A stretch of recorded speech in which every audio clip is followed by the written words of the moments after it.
여러분들은 알비노증에 대해서 얼마나 알고 계신가요? 오늘은 알비노증에 대해서 알아보겠습니다. 알비노증이란 유전자 돌연변이의 한 가지 유형으로 옛 한국에서는 백자라고 불렸습니다. 멜라닌 세포에서의 멜라닌 합성이 결핍되는 선천적 유전 질환으로 백색증이라고도 부르고 선천적인 질환이므로 후천적 질환인 백반증과는 다릅니다. 유전자 돌연변이에 의해 타이로신을 산화시켜 멜라닌을 생성시키는 효소인 타이로시네이즈의 형성이 불가능하게 되기 때문에 일어나는 유전 생화학적 현상입니다. 백인에게 제일 많이 나타나며 황인이나 아메리카 원주민에게는 소수밖에 존재하지 않습니다. 말 그대로 몸의 색소가 결핍되어 흰색으로 변합니다.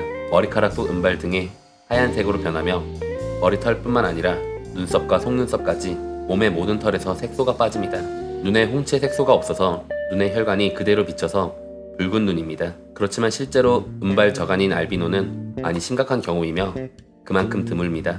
저간의 경우는 전 세계 인구의 0.001%에 불과하며 보통은 회안이나 벽안이 됩니다. 보라색 눈에 자안도 가능합니다. 머리카락 역시 완전히 백발이 되는 경우는 드물고 옅은 금발색 등 색이 조금 남아있는 형태가 되는 경우가 많습니다. 부위별로 알아보면 눈 백색증은 피부와 머리카락은 비교적 정상이지만 눈은 완전히 영향을 받습니다. 1. 눈. 백색증이 있는 사람들은 시력이 떨어져 있으며 대부분은 실명에 가까운 상태입니다. 운이 좋으면 운전이 가능할 정도의 시력을 유지할 수 있습니다.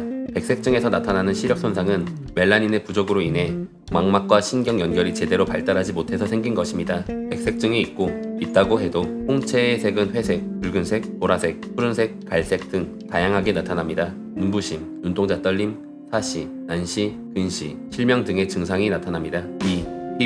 피부 백색증을 가지고 태어난 아이의 경우 출생 시 피부는 분홍빛의 흰색을 띠며 모발은 하얗습니다.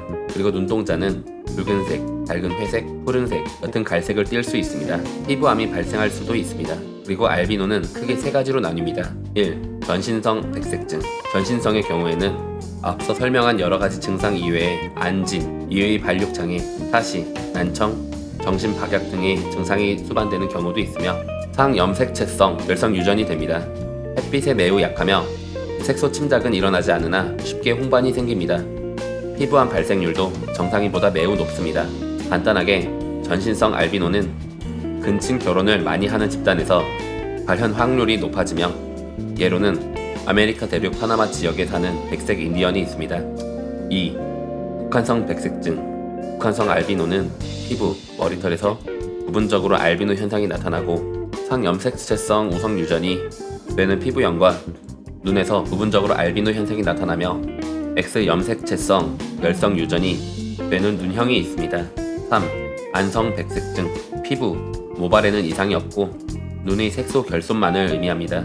눈의 증상은 전신성 백반증과 비슷하며 눈부심, 안구 진탕을 볼 수 있으며 시력 장애가 있습니다. 진단하는 방법으로는 피부와 머리카락 그리고 눈에 색소가 없는 것을 보고 진단하며 유전자 검사로 원인 유전자의 돌연변이를 발견할 수 있습니다.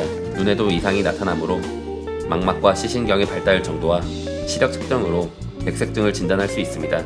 알비노증의 신체적 약점으로는 단순히 피부가 하얗거나 멋있는 저간이라고 부러워하는 사람들도 있지만 정작 알비노 환자가 들으면 기가 찰 노릇입니다.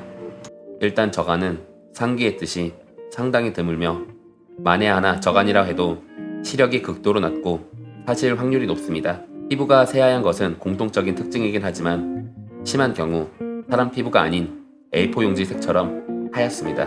실제로 보면 상당히 섬찟하고 취 호감이 가기 힘들며 그 때문에 예로부터 뼈아픈 차별의 대상이 되었습니다. 또한 멜라닌 색소가 없어 자외선에 완전히 노출되기 때문에 피부암에 걸릴 가능성이 엄청나게 높습니다.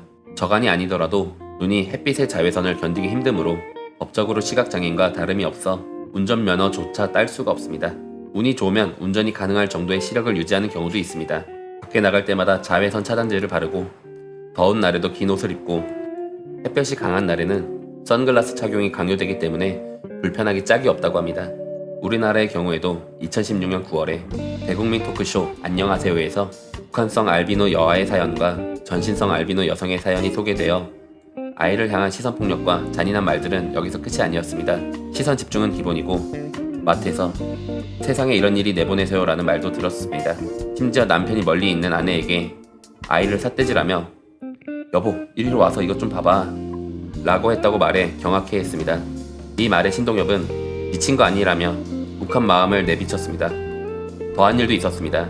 마트에서 한 아이가 자신의 아이 옆에 서 있자 부모가 전염병 걸린 애처럼 취급하며 자신의 아이를 자기 쪽으로 확 낚아채는 것입니다. 아이의 어머니는 이런 말을 들을 때마다 4세 아이가 자신의 뒤로 숨거나 고개를 떨구고 품에 푹 안긴다고 말해 안타까움을 불러일으켰습니다. 또 아이가 백색증에 관해 질문하면 너는 특별한 아이야, 특별하게 태어난 아이야 라고 설명을 해줍니다. 라고 말해서 안타까움을 더했습니다. 전신성 알비노 여성의 경우 스튜디오에 헬멧을 쓰고 등장한 사연자는 실제로 나오니 떨린다고 밝혔습니다. 이후 그는 자신이 일상에서 겪고 있는 편견과 불편한 상황들에 대해 설명하면서 힘들었던 학창시절의 기억까지 되새겼습니다. 그는 제가 4학년 때 전학을 3번을 갔습니다. 그때 개구쟁이 남자친구가 쟤랑 손잡으면 옳는데요 라고 소문을 내서 다가오려던 친구들마저 다가오지 않았다고 눈물을 흘렸습니다. 이런 고통스러운 일들 속에서도 사연자는 꿈을 잃지 않고 있었습니다. 본래 그는 초등특수교육학과를 다녔었지만 아이들이 자신을 보며 무서워하는 것을 보고 포기하게 됐다고 밝혔습니다.